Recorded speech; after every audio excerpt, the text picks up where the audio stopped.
So guys, Vivo sub-brand iQOO has been making a name for itself with a couple of flagship devices like the iQOO Neo 3. More recently, when MediaTek announced the new Dimensity 1000 Plus chipset, iQOO said it would launch a smartphone with the processor. And now Vivo has a couple of reports of a new iQOO Z1 smartphone with the Dimensity 1000 Plus. The information came from a tipster named Digital Chat Station on Vivo microblogging platform. This would make the iQOO Z1 the first handset with the new Dimensity 1000 Plus SoC. Knowing the chipset of the smartphone gives us an insight into what to expect.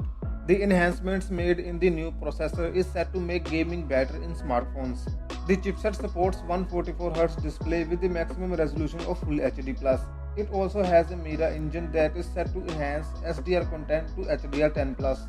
To consume less power, MediaTek has also introduced 5G Ultra-Safe with low and high bandwidth modes that can be used dynamically based on the app and the data consumption. As per the chipset maker, this can save up to 32% power. You also get Hyper Engine 2.0 that scales up the GPU and CPU frequencies. The iQOO Z1 smartphone may feature a 144Hz refresh rate because of the chipset.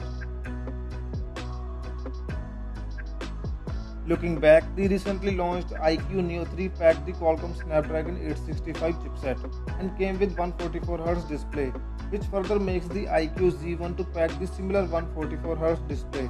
Besides, the iQOO Z1 is popularized as a gaming smartphone and a high refresh rate is expected on most gaming smartphones.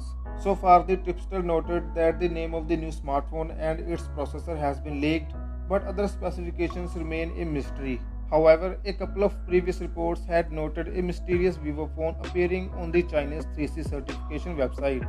It was speculated to be the new iQOO Z1. If true, then it could also feature 45W fast charging support that was noted in the certification. Moreover, the Dimensity 1000 Plus chipset is a processor dedicated to gaming.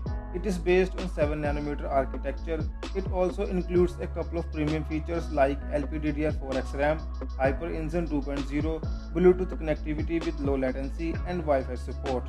The smartphone could be launched in the month of July. More such videos will be coming on my channel, so do subscribe. I'll catch you guys in the next one. Peace out.